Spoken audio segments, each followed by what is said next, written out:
Bonjour, nous avons vu d'une manière relativement détaillée le fonctionnement des sphirotes, des mondes supérieurs, et notamment de la sphira de Malchut, dont on a vu quelle est la clé de voûte de toute cette construction. Et une question peut être posée. On a vu qu'il y a 10 sphirotes dans le monde d'Atsilut, 10 sphirotes dans le monde de Bria, 10 sphirotes encore dans le monde de Yetzira, et puis le monde d'Asiya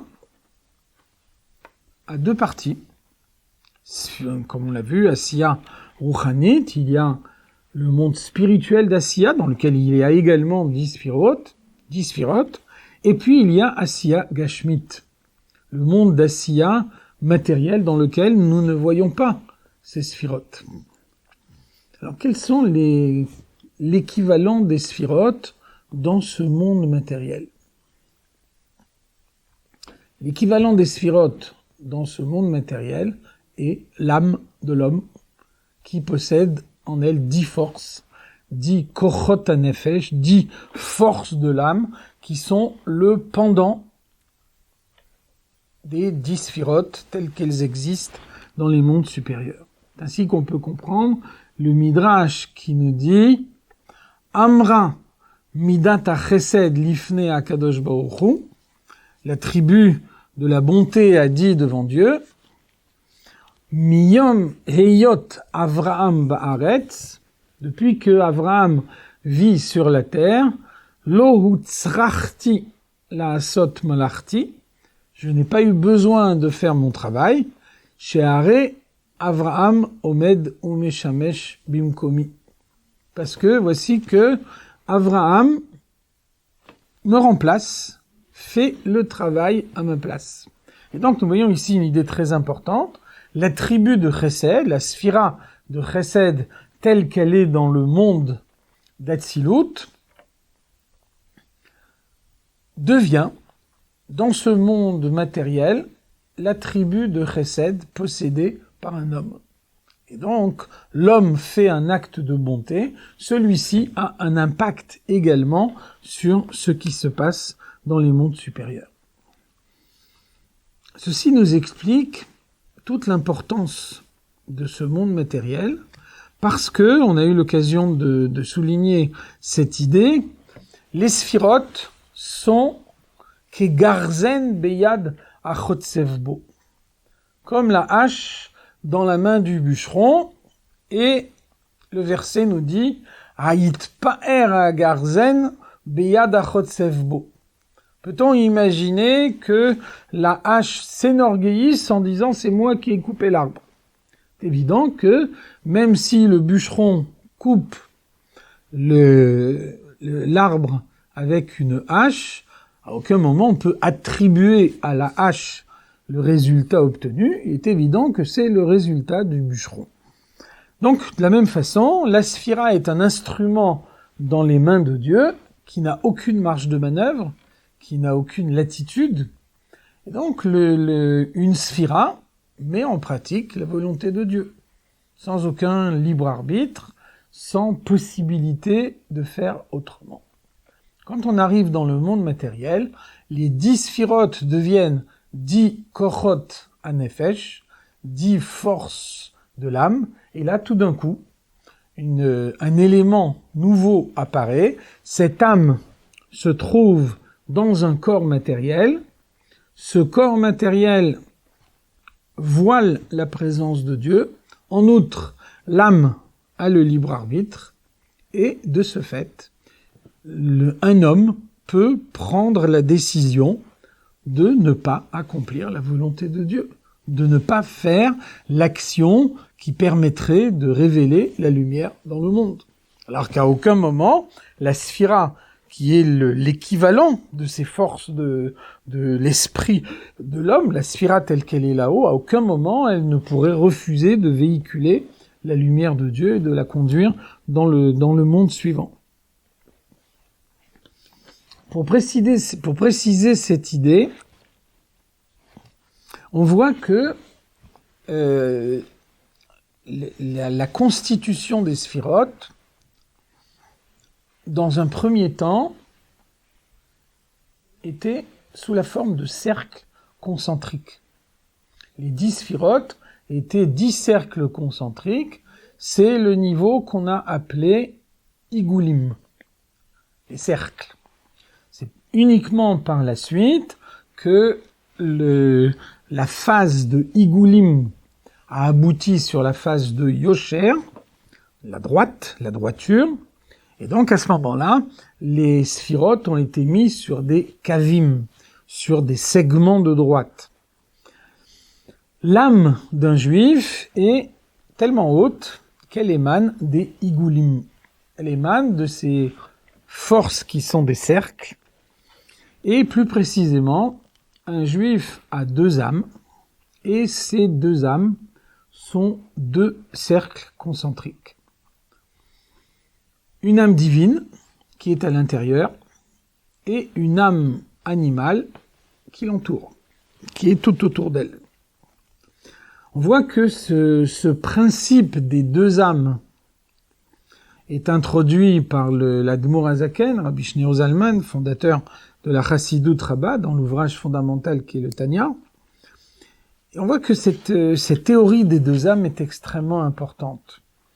L'âme divine est Chelek Eloka Mima'al Mamash. Une partie de Dieu qui n'est pas modifiée par le fait qu'elle a été placée dans le corps de l'homme. On voit que le Rabbi Shneur Zalman emploie une image pour nous décrire cette idée. Imaginons l'image de la tipa, de la goutte de liquide séminal, dont on nous dit qu'elle émane mimoach ha'av, du cerveau du père, son cortex. Donc il y a à l'origine une cellule du cerveau du père. Celle-ci va féconder un œuf, et puis ensuite, il va y avoir une mutation de cette cellule d'origine qui va se segmenter en de très nombreuses cellules, et petit à petit va se former le corps du fœtus. Ça veut dire que, à terme, lorsque le corps du fœtus est totalement formé, il y a une partie de la cellule du cerveau du père qui est devenue les cheveux ou les ongles de l'enfant. Alors on voit que cette partie de cellule a subi une mutation profonde, puisque le cerveau, c'est la partie la plus profonde du corps, alors que les cheveux ou les ongles peuvent être coupés sans ressentir aucune douleur. Donc la mutation qu'a subi cette partie de cellule est immense. Inversement, une partie de la cellule du cerveau du père est devenue une cellule du cerveau de l'enfant. Et celle-ci n'a subi aucune mutation. À l'origine, c'était une cellule du cerveau, chez le père. À l'arrivée, elle est également une cellule du cerveau chez l'enfant. Alors ceci nous permet de comprendre ce qu'est une âme. Une âme est une création de Dieu. On voit bien que le cerveau du père et le cerveau de l'enfant sont 2 cerveaux différents. Donc l'âme est créée, et néanmoins, elle est créée de telle façon qu'elle n'est en aucune façon modifiée par rapport à ce qu'elle est dans son stade initial. C'est la définition de l'âme divine, Chelek Eloka Mima'al, l'expression est du Maggid de Mezrich, Chelek Eloka Mima'al, une partie de Dieu telle qu'elle est là-haut. Et l'Admour Hazaken, lorsqu'il cite cette expression de son maître dans le Tanya, rajoute un mot supplémentaire, Mamash. Mamash, c'est de la même étymologie que Mamashut, consistance concrète, quelque chose qu'on peut toucher avec ses mains.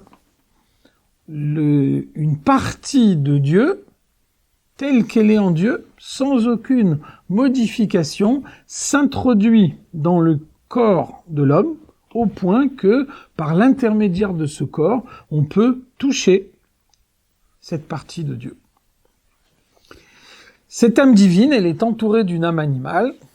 Le Nefesh Habahamit, le mot animal, en l'occurrence, n'est pas du tout péjoratif. L'âme animale, c'est celle qui assure toutes les fonctions courantes du corps, la respiration, la digestion, comme on disait tout à l'heure, toutes les fonctions physiques du corps. Et donc, pourquoi est-il important de souligner qu'il y a deux âmes? C'est que lorsqu'un homme, ce qu'à Dieu ne plaise, multiplie les fautes, que va-t-il se passer? Les fautes ont pour effet de rendre opaque l'âme animale. Donc, lorsque l'âme animale est rendue totalement opaque, l'âme divine n'a plus aucune possibilité de traverser cette âme animale pour influencer la personnalité de l'homme. Néanmoins, cette âme divine, elle est intacte. Même si elle est recouverte par le carcan, par l'enveloppe de l'âme animale, elle est malgré tout intacte. Et donc, ça veut dire que la capacité de l'homme à faire tchouva, à revenir vers Dieu, reste intacte. À aucun moment, un juif ne peut dire qu'il s'est suffisamment éloigné pour être parvenu à un point de non-retour. La tchouva reste toujours possible dans tous les cas, y compris pour celui qui a commis les fautes les plus graves. Parce que aucune faute n'atteint l'âme divine reste toujours intacte, et donc à tout moment on peut décider de briser le carcan de l'âme animale et de permettre à l'âme divine de nouveau de se dévoiler dans le corps et d'en prendre possession, d'en prendre la direction. Autre idée que le Rabbi Shneur Zalman souligne dans le Tanya, l'Admour HaZaken nous dit, on peut imaginer que quelqu'un fasse d'immenses efforts pour avoir une profonde ferveur dans sa prière, pour atteindre un niveau de kavana profond. Et donc, au moment où on multiplie les efforts, alors une mauvaise pensée tombe dans la tête. On peut à ce moment-là en être découragé. Si on n'a pas fait d'efforts particuliers, alors on comprend que effectivement on peut avoir des mauvaises pensées. En revanche, quelqu'un qui s'est efforcé de bien prier et qui a eu une mauvaise pensée se trouve un peu dans la situation où selon l'expression de Shulchan Aruch, le Shulchan Aruch nous dit un serviteur verse un verre de vin à son maître et son maître le lui renverse à la figure. Et donc l'Admour HaZaken nous dit attention. Quand est-ce que on aurait pu faire ce raisonnement si on avait une seule âme? Si on avait une seule âme et qu'on avait essayé d'orienter cette âme dans le sens de la prière, et que finalement on s'aperçoit qu'on est très loin du niveau de concentration qu'on aurait voulu atteindre, alors effectivement là il y aurait eu un véritable échec. Mais un juif a deux âmes, et donc d'une part il y a son âme divine qui s'efforce de bien prier, et d'autre part il y a l'âme animale qui doit lutter, c'est son rôle, elle doit lutter contre l'âme divine et empêcher l'homme de s'approfondir dans la prière, et donc un des instruments de lutte qu'elle possède, c'est d'inspirer à l'homme une mauvaise pensée.